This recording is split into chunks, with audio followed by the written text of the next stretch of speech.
Hi friends, வணக்கம். Welcome back to channel. இன்னைக்கு நம்ம என்ன வீடியோ பார்க்க போறோம்னா, நகை எடுக்கிற வீடியோ, கோல்டு வீடியோ எல்லாம் உங்களுக்கு எல்லாருக்கும் ரொம்ப பிடிக்கும். ஸோ இன்னைக்கு வந்து நகை செய்ய கொடுத்து வாங்கியிருந்தோம். 5 பவுன் வந்து செய்ய கொடுத்து வாங்கியிருந்தோம்.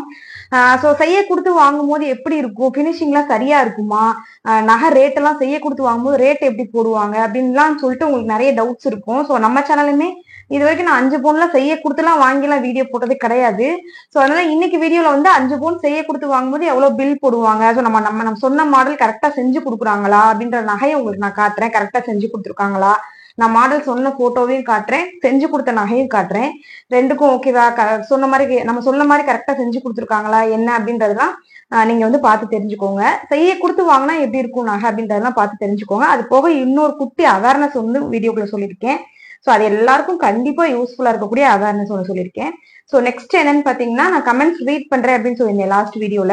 ஸோ அடுத்த வீடியோல வந்து நல்ல கமெண்ட் வந்து ரீட் பண்றேன் அப்படின்னு சொல்லியிருந்தேன். ஸோ இப்பயுமே கூட இந்த வீடியோ கீழே யாரு கமெண்ட் வந்து எனக்கு பிடிச்சிருக்கோ, எது வந்து எல்லாருக்கும் யூஸ்ஃபுல்லா இருக்கும் அப்படின்னு தோணுதோ அந்த கமெண்ட் நான் வந்து அடுத்த வீடியோல ரீட் பண்ணி காட்டுறேன். ஸோ நான் கேட்டாதான் லைக் போடுறீங்க, லைக் போட மறந்துடுறீங்க. ஒரு மறக்காம ஒரு லைக் போட்டுருங்க இந்த வீடியோக்கு. ஸோ எனக்கு ஒரு சின்ன என்கரேஜிங்கா இருக்கும் அடுத்தடுத்து நடக்கிற விஷயங்கள்லாம் போடுறதுக்கு. ஸோ அது ஒரு லைக் போட்டு மட்டும் என்கரேஜ் பண்ணுங்க. ஸோ லாஸ்ட் வீடியோல வந்த கமெண்ட்ல வந்து நான் ரீட் பண்ணணும்னு நினைச்சது வந்து ராஜி அப்படின்ற சிஸ்டர் கமெண்ட் போட்டிருக்காங்க. ஹாய் சிஸ்டர், எனக்கு 2 பெண் குழந்தை இருக்கு, சீட்டு போடலாமா, நகை சீட்டு போடலாமா சொல்லுங்க அப்படின்னு கேட்டிருக்காங்க. ஸோ இது எல்லாருக்கும் ரொம்ப யூஸ்ஃபுல்லா இருக்கும், அதனால நான் வந்து இந்த கமெண்ட் வந்து ரீட் பண்ணேன். ஸோ ராஜி சிஸ்டருக்கு வந்து என்ன சொல்லிக்கிறேன் அப்படின்னா, நான் வந்து அது ஏல சீட்டு வீடியோ போட்டிருந்தேன். ஸோ அது கீழே வந்து ஏல சீட்டு போடலாமா, நகை சீட்டு போடலாமா, பெண் குழந்தைகள் இருக்காங்க அப்படின்னு போட்டிருக்காங்க. ஸோ நம்ம வீடியோஸ்லாம் ரெகுலரா பாத்தீங்க, கோல்டு சேவிங்லாம் பாத்தீங்கன்னாலே உங்களுக்கே தெரிஞ்சிருக்கும். கோல்டு எடுக்கிறது தான் பெஸ்ட். பெண் குழந்தைங்க இருக்காங்க அப்படின்ற பட்சத்துல நீங்க வந்து நகை வந்து சேர்த்து வைப்பீங்க. நம்ம சீட்டு போடுறோம் அப்படின்னா சீட்டுக்கு வந்து வட்டி எக்ஸ்ட்ரா போட்டு நம்மளுக்கு தர்றாங்க. பட் என்னதான் இருந்தாலும் நீங்க நகை சீட்டா போட்டீங்க அப்படின்னா, இது ஏல சீட்டு வந்து உங்களுக்கு நம்பகமான ஆட்கள் இருக்காங்களா அப்படின்றது ஃபர்ஸ்ட் ஒரு முக்கியமான விஷயம். ஏல சீட்டு போடுறத விட நகை சீட்டு போடுறது எந்த வகையில பெஸ்ட்னா, நீங்க சீட்டு போடுற கடையிலேயே வந்து எவ்வளவு பர்சன்டேஜ் வேஸ்டேஜ் இருந்தாலும் வேஸ்டேஜ் ஃப்ரீ வந்து நிறைய கடைகள் தராங்க. ஸோ எங்க வந்து வேஸ்டேஜ் ஃப்ரீ கிடைக்கும் அப்படின்றத நீங்க அலசி பார்த்து நீங்க நகை சீட்டு போட்டு வச்சுக்கிட்டீங்க அப்படின்னா வேஸ்டேஜே இல்லாம நீங்க வந்து நகை வாங்கலாம். ஸோ என்னைய பொறுத்தவரையில 2 பெண் குழந்தைங்க இருக்காங்க. ஸோ நகை சேர்த்து வைக்கிறது தான் பெஸ்ட். நீங்க உங்களுக்குமே வந்து நகை சேர்த்து வச்சுக்கிறதா ஃபியூச்சர்ல நகை வந்து கையில இருக்கிறது வந்து பணம் வந்து கையில இருக்க மாதிரி தான். ஸோ நம்ம அடகு வச்சுக்கலாம், வித்துக்கலாம். நகை கையில இருந்துச்சுன்னா நம்ம வாங்குற ரேட்டை விட இன்னும் ரேட் கூட ஜாஸ்தி ஆகிட்டே போகும். ஒண்ணு நீங்க வேஸ்டேஜ் இல்லாம வாங்குவீங்க, இன்னொன்னு நீங்க வாங்குற ரேட்டை விட ரேட் ஜாஸ்தி ஆகிட்டே தான் போகும். ஸோ நகை எடுக்கலாமா இந்த இந்த சுச்சுவேஷன் எல்லாம் கேட்டிருந்தீங்க. ஸோ நகை தாராளமா எடுக்கலாம். ஸோ அதை பத்தி டீட்டெயில்டா வேணா நான் இன்னொரு வீடியோல சொல்றேன். தாராளமா நகை எடுக்கலாம். நகை ரேட் குறையுது கூடுது அப்படின்னு நான் பார்க்காத, கையில எப்ப சேர்ந்துக்கோ போய் நகை எடுத்துருங்க. அதுதான் என்னைய பொறுத்தவரையில நான் பண்ணுவேன், அதுதான் பெஸ்ட்னு நான் நினைக்கிறேன். இந்த வீடியோ கீழே வர கமெண்ட்ல எந்த கமெண்ட் வந்து எல்லாருக்கும் யூஸ்ஃபுல்லா இருக்கும்னு தோணுதோ, எது வந்து எனக்கு ஓகே பெஸ்ட் அப்படின்னு தோணுதோ நான் அந்த கமெண்ட் வந்து நான் நெக்ஸ்ட் வீடியோல வந்து ரீட் பண்ணி காட்டுறேன். ஸோ வாங்க வீடியோக்குள்ள போயிடலாம். லைக் பண்ணிடுங்க, கமெண்ட் பண்ணுங்க. ஹாய் மட்டும் கமெண்ட் பண்ணாதீங்க. வீடியோ எப்படி இருக்கு, வீடியோல ஏதாவது இன்னும் சேஞ்சஸ் கொண்டு வரலாமா, அடுத்து வேற என்ன வீடியோ எதிர்பார்க்குறீங்க, வீடியோ நல்லா இருக்கா இல்லையா, அந்த மாதிரி விஷயங்களும் கமெண்ட்ல ஷேர் பண்ணிக்கோங்க. ஸோ இன்னும் சப்ஸ்கிரைப் பண்ணா பார்த்துட்டு இருந்தீங்கனாலும், புதுசா பாக்குறீங்க அப்படின்னாலும் ஒரு சப்ஸ்கிரைப் பண்ணி என்கரேஜ் பண்ணுங்க. ஓகே ஃப்ரெண்ட்ஸ், வாங்க வீடியோக்குள்ள போயிடலாம்.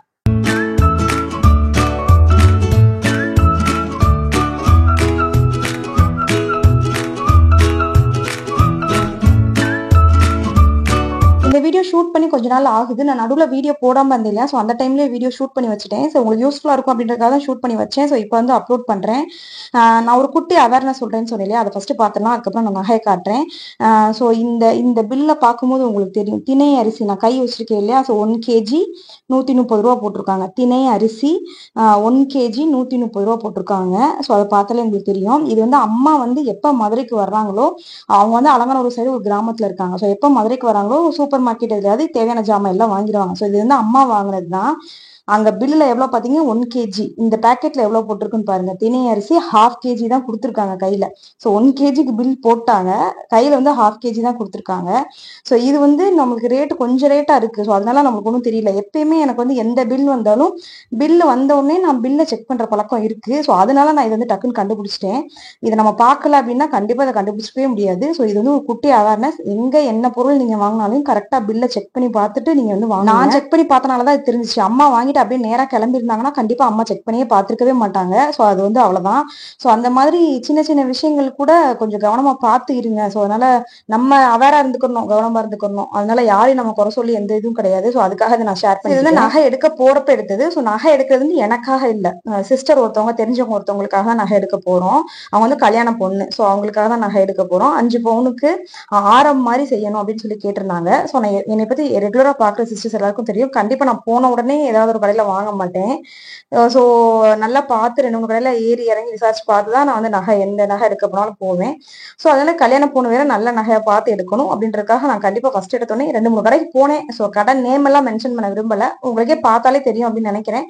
ஸோ ஃபர்ஸ்ட் ஒரு கடைக்கு போயிருந்தேன். ஸோ அங்கதான் இந்த கிளிப்பிங் நீங்க பார்த்துட்டு இருக்கீங்க. ஸோ நகை எல்லாமே ரொம்பவே நல்லா இருந்துச்சு, எனக்கு ரொம்ப பிடிச்சிருச்சு. டிசைன்ஸ் எல்லாம் நல்லா இருந்துச்சு அந்த கடையில. ஃபர்ஸ்ட் நான் பார்த்த கடையில சொல்றேன். ஸோ டிசைன்ஸ் எல்லாம் ரொம்பவே நல்லா இருந்துச்சு. பட் ஆனா வேஸ்டேஜ் வந்து கொஞ்சம் ஜாஸ்தியா போட்டிருந்தாங்க. ஸோ நான் இப்போ ஒரு இது காட்டுறேன் பாத்தீங்களா, ஒரு ஜுவல்லு.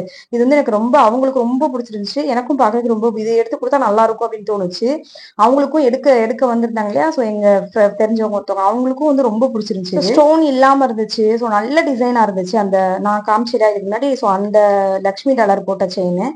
ஸோ வெயிட்டும் கரெக்டா 5 5.5 பவுன் கிட்ட இருந்துச்சு. பட் ஆனா வேஸ்டேஜ் வந்து ரொம்ப ஜாஸ்தியா போட்டிருந்தாங்க. ஸோ கால்குலேட் பண்ணி பார்க்கும்போது ரொம்ப அதிகமா இருந்துச்சு ரேட்டு. ஸோ அதனால சரி ஓகே, இன்னொரு 2 3 கடையில ரேட் எல்லாம் விசாரிச்சு பார்த்துட்டு நம்ம அதுக்கப்புறம் இங்க வந்து வாங்குவோம் அப்படின்னு சொல்லிட்டு. ஆனா டிசைன் எல்லாம் ரொம்ப நல்லா இருந்துச்சு, ரொம்ப பிடிச்சிருந்துச்சு, எல்லாமே ஓகேவா இருந்துச்சு. பட் ஆனா ரேட் வேஸ்டேஜ் மட்டும் கொஞ்சம் ஜாஸ்தி ஆயிடுச்சு. ஸோ அதனால இது வந்து நெக்ஸ்ட் கடை. ஸோ இதுவும் எந்த கடைன்னு சொல்ல வேணாமே அப்படின்னு பாக்குறேன். ஸோ இது வந்து நெக்ஸ்ட் கடை. ஸோ இங்கேயுமே நாங்க வந்து போய் செக் பண்ணி பார்த்தோம். இயரிங்ஸும் எடுக்கணுமா இருந்துச்சு அந்த கல்யாண பொண்ணுக்கு. ஸோ இயரிங்ஸ் வந்து நல்லா இருந்துச்சு. ஸோ அதனால இயரிங்ஸ் வந்து இங்க எடுத்துட்டோம். ஸோ இயரிங்ஸ் வந்து எடுத்துட்டோம். பட் ஆனால் இங்கேயுமே ஆரம்லாம் பார்த்த டிசைன்ஸ்லாம் ஒன்றுமே எதுவுமே பிடிக்கல. ஸோ அதனால இங்கேயுமே ஆரம் வந்து நாங்கள் எடுக்கலை. ஸோ நான் ரேட்டு வந்து எல்லா பக்கமும் போகும்போது ரேட்டு தான் எனக்கு கொஞ்சம் டிஃபரெண்ட். அதாவது வேஸ்டேஜ் தான், பர்சன்டேஜ் தான் வந்து கூட போட்டிருக்க மாதிரி தெரிஞ்சிச்சு எனக்கு எல்லா இடத்துலையும். ஸோ அதனால இன்னொரு பக்கமும் நம்ம விசாரிச்சு பார்த்துட்டு, ஏன்னா லேக்ஸ் அண்ட் லேக்ஸ் கூட நம்ம வாங்குறோம் நாங்கள், அதனால ஒரு நல்ல கவனமாக பார்த்து எதனாலும் வாங்கணும் அப்படின்றதுக்காக ஓகே நம்ம இன்னொரு கடை கூட போயிட்டு வந்தோம்னா, நான் எப்பயுமே செய்ய கொடுத்து ஒரு கடையில கொடுத்து வாங்குவோம். ஸோ நான் சொல்லியிருந்தேன், நான் எப்போ எங்க போனாலும் இன்னொன்று முக்கியமா சொல்லிக்கிறேன், கண்டிப்பா இந்த வீடியோ வந்து ப்ரொமோஷனோ ஆடோ வேற எதுவுமே கிடையாது. நான் வந்து அங்க ரெகுலரா எப்பயுமே செய்ய கொடுத்து வாங்குவேன். அதனால நான் வந்து அங்க போனேன் அப்படின்றத வந்து ஷேர் பண்ணியிருக்கேன்.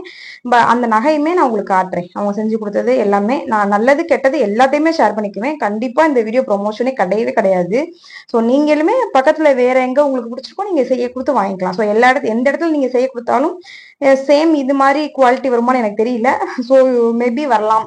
ஸோ அதனால நல்லா செக் பண்ணி பார்த்துட்டு உங்களுக்கு ஓகேனா நீங்களும் செய்ய கொடுத்து வாங்கினீங்கன்னா இன்னும் கொஞ்சம் ஃபினிஷிங் நல்லா இருக்கும் அப்படின்றது என்னுடைய கருத்து. அந்த கடைக்கு தான் நாங்க போனோம் நெக்ஸ்ட். நகை வந்து செய்ய கொடுத்து வாங்குறது. ஸோ அது வந்து நம்மளுக்கு தெரிஞ்ச ஃப்ரெண்டு தான் அவங்க. ஸோ நாங்க நிறைய நகை அங்கே செய்ய கொடுத்து வாங்கியிருக்கோம். அவங்க விட நான் யதார்த்தமா பில் வந்து எனக்கு போட்டு விடுங்க, நான் எவ்வளவு ஆகும் 5 பவுன் கரெக்டா எடுத்தா எவ்வளவு ஆகும் அப்படின்னு சொல்லி கேட்டிருந்தேன். ஸோ அவங்க பில் எனக்கு போட்டு விட்டாங்க. ஸோ நாங்க அங்கக்குள்ளேயே டவுனுக்குள்ள உட்காந்துட்டு இருக்கப்பே அந்த பில் எல்லாம் அனலைஸ் பண்ணி பார்த்து ரேட் பார்த்துட்டு ஓகேன்னு தோணப்பறதான் நாங்க கடைக்கே போனோம். ஸோ இது வந்து நான் பார்த்த டிசைன், இந்த டிசைன் பார்த்துக்கோங்க. ஸோ நான் சொன்ன டிசைன் பார்த்த டிசைன் அது. ஸோ இதே டிசைன் செஞ்சு கொடுங்கன்னு கேட்டிருந்தேன். ஸோ அவங்க அந்த மாங்காலேயே நிறைய மாங்காய் டிசைன் காமிச்சாங்க. ஸோ இதுல எந்த மாங்காய் டிசைன் உங்களுக்கு வேணும் செலக்ட் பண்ணுங்க. ஸோ கரெக்டா அந்த மாங்காய் டிசைன் வர மாதிரி நாங்க வந்து டிசைன் பண்ணி தரோம் அப்படின்னு கேட்டோம். அதுல நாங்க வந்து செலக்ட் பண்ணது அந்த அந்த போட்டோவோட மேட்ச் ஆனது வந்து இந்த மாங்காய் டிசைன் தான். ஸோ இது வந்து அவங்க செஞ்சு எனக்கு போட்டோ போட்டு விட்டாங்க. ஸோ இது வந்து செஞ்சிருக்கோம், உங்களுக்கு ஓகேவான்னு சொல்லுங்க, இதுல ஏதாவது ஆல்ட்ரேஷன் பண்ணோம்னாலும் நாங்க ஆல்ட்ரேஷன் பண்ணி தரோம் இந்த டைம்ல அப்படின்னு சொல்லிட்டு அனுப்பியிருந்தாங்க. ஸோ தனியா அந்த லக்ஷ்மி நல்லா இருக்கணும் தெளிவா இருக்கணும் அப்படின்றதுக்காக அதை மட்டும் தனியா செஞ்சு எனக்கு ஓகேவான்னு கேட்டு போட்டோ போட்டு விட்டுருந்தாங்க. ஸோ அந்த மாதிரி ஒரு இதுக்கும் தனித்தனியா போட்டோ போட்டு எங்களுக்கு கேட்டிருந்தாங்க. ரேட் வந்து நான் ஷேர் பண்ணிக்கிறேன். ஃபர்ஸ்ட் வந்து ரேட் எவ்வளவு ஆச்சு, அவங்க கிட்ட வந்து எவ்வளவு 5 பவுனுக்கு சொல்லியிருந்தாங்க அப்படின்றத ஷேர் பண்ணிக்கிறேன். ஸோ அதுக்கப்புறம் நான் நகையோட ஃபினிஷிங் வந்து நான் வாங்கும் போது எப்படி இருந்துச்சு நகை அப்படின்றத காட்டுறேன். 40 கிராமுக்கு வந்து பில்லு போட்டிருந்தாங்க. ஸோ மேல பாத்தீங்கன்னாலே தெரியும் 40 கிராம். நெக்ஸ்ட் பாத்தீங்கன்னா 2 கிராம் 400 மில்லிகிராம் வந்து வேஸ்டேஜ் போட்டிருக்காங்க. ஸோ 1 கிராம் அன்னைக்கு ரேட் வந்து 6785 ரூபா. நாங்க போன அன்னைக்கு வந்து 6785 ரூபா. ஸோ 1 கிராம் வந்து 6785 ரூபா நினைக்க. மொத்த ரேட் வந்து 2,87,684 ரூபா போட்டிருக்காங்க. நான் மற்ற கடை பில்லாம் ஷேர் பண்ணிக்கிற விரும்பல. ஸோ அது வந்து ஆப்வியஸ்லி ரொம்ப ரேட் கூட தான் சொல்லியிருந்தாங்க. 20,000 30,000 ரேட் டிஃபர் ஆகிற அளவுக்கு தான் அவங்க சொல்லியிருந்தாங்க. பாத்தீங்கன்னா ஹால்மார்க் சார்ஜஸ், ஹால்மார்க்னு சொல்லிட்டு ஒரு சர்டிபிகேட் தனியா தருவாங்க. ஸோ ஹால்மார்க் சார்ஜஸ்க்கு அந்த சர்டிபிகேட்டுக்கு 500 ரூபீஸ் போட்டிருக்காங்க. ஸோ மொத்தம் சேர்த்து சேர்த்து எவ்வளோ ஆச்சு அப்படின்றத போட்டிருக்காங்க. ஸோ நாங்கள் வந்து கையில கொடுத்துட்டு பாக்கி பாதி வச்சுட்டு வந்திருந்தோம். ஸோ அதை வந்து கடைசியில் மென்ஷன் பண்ணியிருக்காங்க. எங்க நம்ம செய்ய கொடுத்தாலும் ஒரு 4-5 கடை விசாரிச்சு பார்த்து ஏறி இறங்கி பார்த்துட்டு நீங்க வாங்குறதா பெஸ்ட். ஸோ நான் ஆல்ரெடி எல்லா வீடியோலையும் சொல்லியிருக்கேன். ஸோ இதான் நகையோட ஃபினிஷிங் நல்லா இருக்கான்னு பாருங்க. நம்ம கொடுத்த போட்டோ, அந்த மாடல் கொடுத்த போட்டோவும் இதுவும் மேட்ச் ஆகுதா அப்படின்றத கொஞ்சம் பாருங்க. மேட்ச் ஆகுதா அப்படின்றத கீழே கமெண்ட் செக்ஷன்ல சொல்லுங்க. ஸோ இது வந்து நகை அவங்க எடுத்துட்டு போயிட்டாங்க. ஸோ எடுத்துட்டு போயிட்டு அவங்க செல்ல இருந்து போட்டு விட்டதான் கொஞ்சம் கிளாரிட்டி மிஸ் ஆகுது. ஓகே ஃப்ரெண்ட்ஸ், இந்த வீடியோ பிடிச்சிருந்தா மறக்காம லைக் பண்ணுங்க, கமெண்ட் பண்ணுங்க, ஷேர் பண்ணுங்க. சப்ஸ்கிரைப் பண்ணாம பார்த்துட்டு இருக்கீங்க அப்படின்னா மறக்காம சப்ஸ்கிரைப் பண்ணுங்க. உங்களோட கருத்துக்கள் எல்லாத்தையும் கீழே கமெண்ட் செக்ஷன்ல மறக்காம சொல்லுங்க. தேங்க்ஸ் ஃபார் வாட்சிங். பை.